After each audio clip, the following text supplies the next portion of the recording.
Welcome to Roxy's Pinoy Stories. Ayaw mo ba nito, Lawrence? Sabi niya sa mababang boses habang iginiya ang mga kamay ko sa kanyang katawan. Ma'am? Tanging nasabi ko na lamang habang nilulukob na rin ng kakaibang pakiramdam ang buo kong pagkatao. Ni minsan ba, hindi mo to pinantasya? Sabi niya at napapapikit pa. Napatitig ako sa kanya. Titig ng pagnanasa. Ganito pala ang pakiramdam ng mahaplos ng magagaspang mong kamay. Baka hindi ko na mapigilan ang sarili ko. Huminto siya at binitawan ang aking mga kamay. Inilapit niya ang sarili sa akin. Sobrang lapit yun. Sinabi ko bang magpigil ka? At doon, idinikit niya ang kanyang mga labi sa akin. Ang inosente at simpleng pangarap na matulungan ang aking pamilyang guminhawa kahit papano, ay siya palang magdadala sa akin sa isang tao na magbibigay ng langit at impyerno. Hindi ko pinangarap na makasira ng pamilya Miss Roxy. Sa gipit ng buhay namin ay ni minsan, hindi ko hinangad na gumawa ng kahit na anumang ikasisira ng aming dangal. Dahil yun na lang ang meron kami. Ngunit nang dahil lang sa tawag ng makamundong pagnanasa, ay maaaring masira ko ang pinakaiingatan ng aming pamilya. Nagsimula sa simpleng titig, nauwi sa mga haplos, napunta sa mga halik, hanggang sa tuluyan ng mahulog sa tukso. Tawagin niyo na lamang po ako sa pangalang Lawrence. 27 anyos, taga Quezon. Buong buhay ko ay nasanay ako sa bukid at kalsada. Pero hindi sa mga malalaking bahay sa Maynila. Nang mamatay si tatay, ako na ang tumulong sa aking nanay para buhayin ang mga kapatid ko. Kaya nang minsang inalok ako ng kapitbahay namin na magtrabaho bilang boy sa lungsod, ay tinanggap ko agad. Lunes iyon nang dumating ako sa pamamahay ng mga Ramos, ang pamilyang aking pagsisilbihan bilang all-around boy. Agad akong sinalubong ni Ma'am LV. Nasa mid-40s siya. Maputi, makinis, at may kurba talaga ang pangangatawan Miss Roxy. Nakasando at short lang siya noon. Abala sa pagtatanggal ng mga damo sa paso. Oh, ikaw si Lawrence? Tanong niya habang pinupunasan ng pawis gamit ang maliit na towel. Opo ma'am, ako po yung pinadala ni Aling Kuring. Sinipat niya ako mula ulo hanggang paa. Saka ngumiti. Mukhang masipag ka. Kaya mo kaya magtagal dito? Tanong niya. Opo ma'am. Kahit ano pong trabaho, kakayanin ko po. Hindi ko alam kung bakit ako pinagpawisan kahit hapon at medyo mahangin noon. Siguro dahil sa paraan ng mga tingin niya. Parang sinusuri at kinikilatis ang buo kong pagkatao. Kinahaponan, habang nag-aayos ako ng plato, ay bumaba siya mula sa kwarto. Nakaduster ng manipis at kahit pilit akong umiwas. Hindi ko maiwasang mapansin ang hubog ng katawan niya. Lawrence? Nasaan si Aling Kuring? Tawag niya sabay abot ng baso. Nasa likod ho yata ma'am, may ginagawa ho. O sige, ikaw na lang. Pagikuha naman ako ng tubig at nauuhaw ako. Nilagyan ko agad ng malamig na tubig ang baso mula sa ref. Pag-abot ko sa kanya, dumampi ang mga daliri niya sa kamay ko. Sandali lang yon, pero parang dumaloy ang kuryente sa mga balat ko. Napansin niya ang reaksyon ko at ngumiti ng bahagya. Relax ka lang, Lawrence. Hindi naman kita kakatayin. Ayos lang po ako, ma'am. Mabilis kong iwas ng tingin at ramdam ang pamumula ng mukha ko.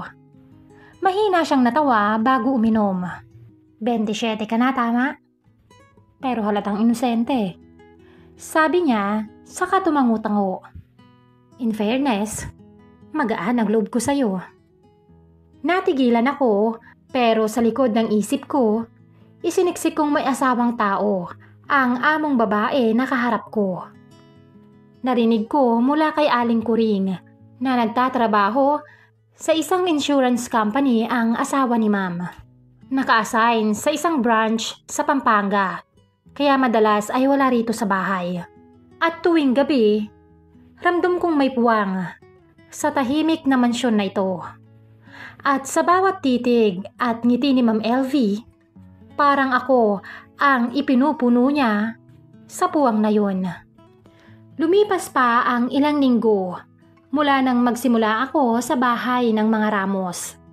Unti-unti na akong nasasanay sa takbo ng trabaho. At bilang all-around boy, responsibilidad ko ang mga mabibigat na trabaho dito sa mansyon. Paggawa sa mga bagay na hindi kaya ni Aling Kuring, paglilinis sa hardin at pagbubuhat ng kung ano-anong ipapabuhat ni Ma'am LB. At habang tumatagal, mas nagiging komportable na rin si Ma'am LB sa pakikitungo sa akin. Minsan, habang nagwawalis ako sa bakuran, ay lumabas siya na nakasuot lang ng simpleng dress. Hanggang sa tuhod yun at may manipis na tali sa balikat. Hawak niya ang tasa ng kape at nakayapak. Lawrence, tawag niya na nakangiti. Napakasipag mo. Sanay na po, Ma'am. Sa probinsya nga po, mas mabibigat pa ang trabaho ko. Napahagikik siya. Kaya siguro, ganyan ang katawan mo. Natigilan ako at naramdaman kong parang lumakas ang tibok ng dibdib ko.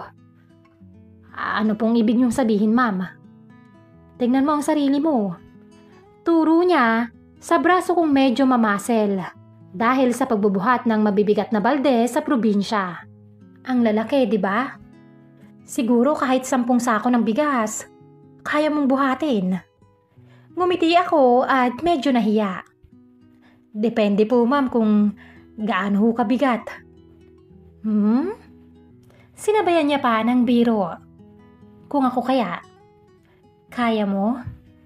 Saglit akong napatingin sa kanya. Hindi ko alam kung biro lang ba talaga yon o may ibig nang ipahiwatig.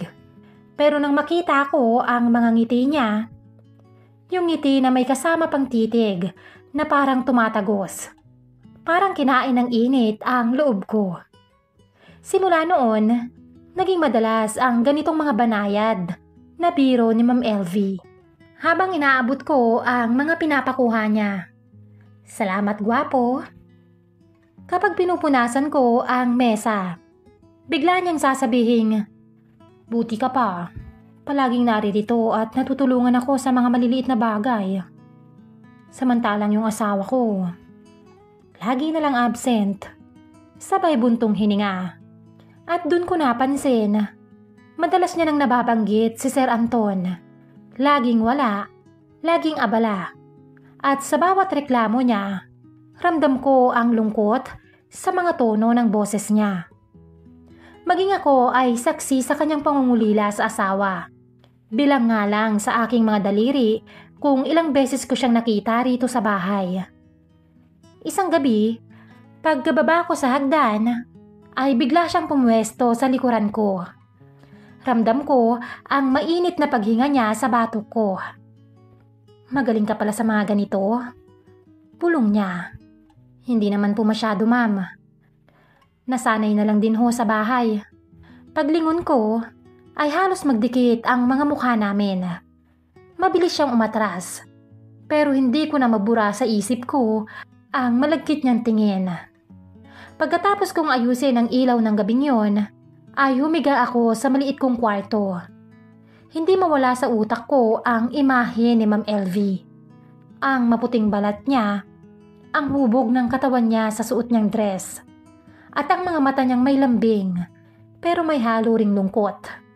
At doon ko naramdaman, Miss Roxy, hindi lang respeto ang namumuo sa dibdib ko para sa kanya. May halong paghanga at may halong pagnanasa Simula nang mangyari ang halos pagdikit ng mga mukha namin nung inaayos ko ang ihilaw, hindi na mawala sa isip ko si Ma'am LV. Lalo pat parang sinasadya niyang dagdagan ang tukso araw-araw. Isang Sabado ng hapon, abala ako sa pagbubuhat ng mga pinamili niya mula sa kotse papasok sa kusina. Nakasuot siya ng puting sleeveless top na hapit-hapit sa kanyang katawan. Habang pinapanood niya ako sa pagbubuhat, ay napansin kong tumitig siya ng matagal. "Lawrence?" Tawag niya. "Ma'am? Ang lakas mo talaga." May paghanga sa mga mukha niya. Para kang bodybuilder. Napangiti siya habang inaayos ang kanyang buhok. "Baka makalimutan kong may asawa ko at matukso kong ipagpalit si Anton sa'yo." Nanlaki ang mga mata ko, Miss Roxy. Muntik kong mabitawan ang mga dala kong supot. "Ma'am, joke niyo po ba yun?" Napahagikik siya, sabay kagat sa labi. "Bakit? Hindi ba pwedeng mag-joke ang amo sa kanyang boy?" Pero hindi lang basta biro yun sa akin, Miss Roxy. Kita ko sa mga tingin niya na may halong laman ang mga sinasabi niya. Isang gabi ay natatnan ko siyang nakaupo sa sala. Naka-duster pero medyo maluwag sa dibdib. Humigop siya ng alak mula sa maliit na baso. Habang nakapatong ang isang hita sa armrest ng sofa, para siyang nasa isang advertisement ng mga bagay na bawal pagnasahan. "Lawrence, halika muna rito." Tawag niya. Lumapit ako at medyo naiilang. "Ma'am, may iuutos ba kayo?" "Wala naman. Gusto ko lang ng may kausap. Kita mo naman, laging wala si Sir Anton mo. Ikaw na lang lagi ang nandito kasama ko maliban kay Aling Kuring." Tumabi ako pero hindi gaanong malapit. Uminom ulit siya ng alak, saka biglang sumandal. Dahil doon ay lumitaw ang puti ng kanyang dibdib. Napakagat ako ng labi at mabilis na umiwas ng tingin. Pero napansin niya. "Ano? Bakit parang gulat ka?" Tanong niya. Pilya ang tono habang inaayos ang kanyang suot. "Masyado kang inosente, no?" "Ma'am, baka po kasi..." Halos hindi ko na matapos ang sasabihin ko dahil alam kong namumula na talaga ang mukha ko. "Baka ano?" Sabay himas niya sa braso ko. Mabagal yon at alam kong sinasadya. "Baka ba matukso ka?" Parang nabingi ako sa lakas ng tibok ng dibdib ko, Miss Roxy. Napatitig ako sa kanya at ilang segundo kaming nagkatitigan. Ramdam kong parang gusto niya akong sagutin ng isa pang biro. Pero imbes ay ngumiti siya ng malambing. "Magaan ang loob ko sa'yo, Lawrence." Mahina niyang sabi. "Parang hindi kita dapat ituring na boy lang." Hindi ako nakapagsalita, Miss Roxy. Para akong nilulunod sa sarili kong damdamin. At kahit alam kong mali, hindi ko maitago. Sa sarili kong nagsisimula na akong maghanap ng atensyon niya. At siya naman, sinasadyang ipakita na hindi siya nagtatago.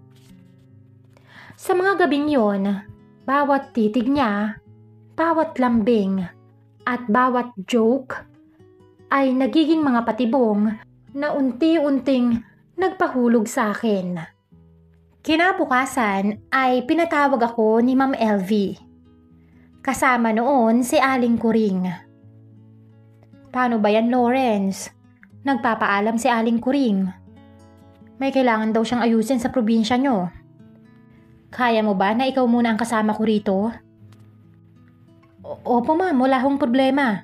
Sanay na sanay naman ho ako sa mga gawaing bahay." Ngumiti siya, tsaka bumaling kay Aling Kuring. "Buti na lang, manang. Maaasahan talaga itong si Lawrence." Tumangutango naman si Aling Kuring. "Paano ba yan, Lawrence? Ikaw na muna ang bahala rito kay ma'am. Maaasahan niyo po yun, Aling Kuring." Ikamusta niyo na lamang po ako sa probinsya. Isang araw ay tinawag ako ni Ma'am LB sa sala matapos kong tapusin ang gawaing bahay. Naka-short siya at loose na blouse na halos kita na ang mapuputing balikat. May hawak na naman siyang wine glass at parang inaantay lang na maupo ako. Lawrence, ngumiti siya. Halika, upo ka muna rito. Hindi naman kita pinapagod at ginagawang robot dito sa bahay. Ano ka ba? Okay lang magpahinga. Umupo ako sa kabilang dulo ng sofa. Tinitigan niya ako sabay ngisi. Bakit naman ang layo mo? Amoy pawis ba ako? Hindi po. Sagot ko pero nag-adjust pa rin ako ng upo. Bakit kasi parang natatakot ka sa akin? Napakamot ako ng batok. Hindi po ako natatakot, ma'am. Nahihiya lang ho. Nag-incline siya palapit. Hawak ang baso ng wine, tsaka bumulong. Bakit ka mahihiya? Ako nga ang dapat mahiya. Kasi minsan, parang ako ang lapit ng lapit sa'yo. At parang uhaw na uhaw sa atensyon mo. Nanuyo ang mga lalamunan ko, Miss Roxy. Napatitig ako sa labi niya nang hindi sinasadya. Napansin niya yon at tumawa ng mahina. Uy, bakit? Natutoksa ka na sa akin? Ma'am, mabilis kong sagot at ramdam ang pamumula ng pisngi ko. Ano, tinamaan ka? Sabay ngiti niya at sinadyang ibaba ang blouse niya ng kaunti. Alam mo, Lawrence, dagdag niya pa at pilya ang tono. Kung ganyan ka tumingin, baka isipin kong hindi ka na inosente. Hindi ako makasagot. Tumawa siya at hinawakan bigla ang mga binti ko. Marahan, halos hindi halata, pero sapat para magbigay ng kakaibang pakiramdam. Relax, bulong niya. Sabi ko nga, hindi naman kita kakatayin. Papakin, pwede pa. Humigop siya ng alak, tsaka nagpatuloy. Pero kung sakaling ikaw ang gumawa, ewan ko lang kung makakapagpigil pa ako. Parang sumabog ang utak ko sa mga linya niyang yun. Hindi ko alam kung biro lang ba o sadyang nanunukso. Pero ramdam kong hindi na lang ito basta laro, Miss Roxy. Nang tatayo na ako para umiwas, ay hinawakan niya ulit ang mga kamay ko. Mainit ang mga palad niya. Mahigpit at may ibig sabihin. Lawrence, seryoso na ang tono niya. Alam kong mali. Pero bakit parang tama sila? Mas masarap kapag bawal. Hindi ko alam ang isasagot ko sa kanya, Miss Roxy. Tumingin ako sa kanya. At ang titig niya, diretso, malalim at parang nag-aanyaya. At sa gabing yon, naramdaman kong hindi na biro lang. Isa na itong apoy na pwedeng lumamon sa aming dalawa anumang oras. Malamig ang gabi ng mga sumunod na araw. Kakauwi ko lang mula sa maliit na tindahan sa kanto nang marinig ko ang tawag ni Ma'am LV mula sa banyo niya. Lawrence, halika sandali. Agad akong kinabahan. Tumakbo ako papalapit at doon ko siya nadatnan. Nakaupo sa sahig ng banyo, nakabalot ng tuwalya, nakangiwi at halatang nasaktan. Basa ang buhok niya, halatang bagong ligo at hawak ang kanyang paa. Ano pong nangyari, ma'am? Agad kong tanong habang inaalalayan siya. Nadulas ako eh. Parang naspray niya yung paa ko. Sagot niya at halatang nahihirapan. Agad ko siyang inalalayan para makatayo. Pero nang itayo ko siya, biglang tumulas ang pagkakatupi ng tuwalya niya. Bumagsak yun sa sahig. Nakita ko ang kabuuan ni Ma'am LV. Ang makinis niyang balat at lahat ng matagal nang nasa imahinasyon ng isip ko, biglang nasa harapan ko. Ma'am, halos pabulong kong sabi. Hindi ko alam kung titingin ba o iiwas. Pero imbis na magtago o magalit, nagtagpo ang mga mata namin. Hindi niya kinuha ang tuwalya agad. Bagkus ay marahan siyang huminga ng malalim. Parang pinipigilan ang mga kaba. Lawrence, mahina niyang sabi. Wala ka bang balak itago ako? Pero iba ang naramdaman ko, Miss Roxy. Imbis na yumuko ako para ibalik ang tuwalya, ay dahan-dahang hinaplos ng mga kamay ko ang mga kamay niyang nakahawak sa balikat ko. Pipigilan mo ba ako, ma'am? Tanong ko at halos manginig ang boses. Imbis na sumagot, ay kinagat niya ang mga labi niya at pumikit. At sa sandaling yon, parang binigyan niya ako ng pahintulot. Unti-unti kong inilapit ang mga labi ko sa kanya. At nang magdikit yon, sumabog lahat ng pagpipigil na ilang linggo kong inipon.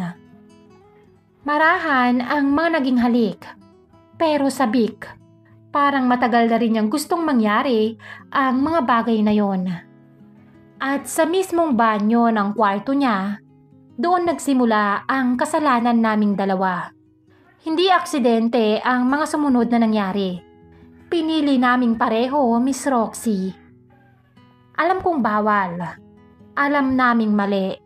Pero sa init ng gabing yon, ang lahat ng wag ay napalitan ng mga impit na daing at bulong na sigipa. Hindi ko alam kung paanong gagalaw pagkatapos ng nangyaring yon. Paanong ang isang amo at isang boy ay nilamo ng init at tukso. Hindi dapat at hindi tama. Ganun pa man ay nilakasan ko ang aking loob na lumabas ng kwarto. Pagpasok ko sa kusina para maghanda ng almusal, ay naroon na siya. Nagkakape at nakataas ang isang hita. Tumitig siya sa akin. Good morning, Lawrence. Sabi niya sabay ngiti ng pilya. Good morning po, ma'am. Sagot ko at pilit na hindi tumitingin sa mga binti niya na halos lantad na. Lumapit ako para ipwesto ang tray ng tinapay. Pero bigla niyang hinawakan ang mga kamay ko. Kamusta ang tulog mo kagabi? Tanong niya. Medyo kinabahan ako, pero sumagot. Medyo puyat po, ma'am. Puyat? Dahil sa nangyari ba? Bulong niya, sabay sulyap sa mga labi ko. Para akong natulala, Miss Roxy. Hindi ko alam kung paano sasagot. Pero hindi ko na rin naman kailangan dahil bigla niyang hinila ang mga kamay ko at ikinulong yon sa mga palad niya. Ma'am, baka may makakita. Bulong ko, pero siya mismo ang lumapit. Halos dumikit ang labi niya sa mga tenga ko. Wala naman si Anton. Wala rin ibang tao dito maliban sa atin. At doon, Miss Roxy, sa mismong kusina, niyakap niya ako mula sa likod. Humalik siya sa batok ko at ako naman ay hindi na rin nakatiis. Hinarap ko siya at mariin kong hinalikan. Mula roon ay sunod-sunod na ang mga nangyari sa amin. Maging si Ma'am LV ay tila sabik din sa init na hindi na ibibigay ng kanyang asawa. At ako ang pumupuno sa mga bagay na yon. Mula roon, sunod-sunod ang mga nangyari sa amin, Miss Roxy. Maging si Ma'am LV ay tila sabik din sa mga init na hindi na ibibigay ng kanyang asawa. At ako ang pumupuno sa mga bagay na yon. Araw-araw, gabi-gabi, mas lalo kaming nilulukob ng apoy. Minsan, habang nanonood ng TV sa sala, bigla niya akong hahatakin papunta sa sofa. Pauupuin sa tabi niya hanggang sa magdikit ang mga labi namin. At minsan, sa mismong kwarto nilang mag-asawa, doon niya ako hinila. Nakalatag pa ang mga gamit ni Sir Anton, pero hindi iyon naging hadlang para sa aming dalawa. Lawrence, hindi ko na alam kung paano natin ititigil to. Ako rin, mama. Pero ayoko na rin tumigil. Sagot ko habang mas hinigpitan pa ang yakap sa kanya. Alam kong bawat sandaling pinararaan namin ay mas lalong nagiging delikado. Pero mas lalo kaming nahuhumaling, Miss Roxy.